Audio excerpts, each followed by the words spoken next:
So ayan, kapag VA tayo, kapag may mga ganitong down ang loop, kailangan meron tayong backup na another internet. So, smart naman yung gagamitin natin. By the way, ito ay nabili ko sa mall. Pwede rin kayo bumili nito sa Shopee or Lazada. Lagay na lang natin yung link kung saan tayo pwede maka-order. And ayan, etong SIM card binili din namin sa Shopee. Eto nga pala is may libre na siyang data for 7 days. So, once na na-register nyo, is gamitin nyo na siya kasi may expire siya for 7 days. Then, mag-load lang din kayo ng magic data. So, ayun yung niload ko dito para sa 25 gig. Hindi siya ganun ka bilis, pero at least pwede nyo siyang magamit. So, ayan, meron din naman dito mga instruction kung paano nyo siya i-set up. So, yan, mag-download kayo sa Google Play ng Smart App. So, wala na kasing Legal Life ngayon.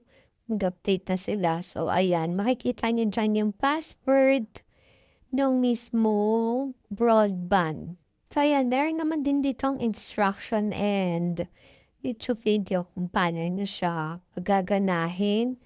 And eto, bumili din kami nito for just in case na magkaroon ng brownout. Pwede natin itong magamit. Kakabit nyo lang dito sa ating broadband or yung broadband ninyo kung halimbawa brownout, ikabit nyo lang din using yung inyong power bank. Ayan. So, pwede siyang gumana. Tapos ito nga pala yung lalagyanan ng SIM card. Diyan nyo siya ipapasok.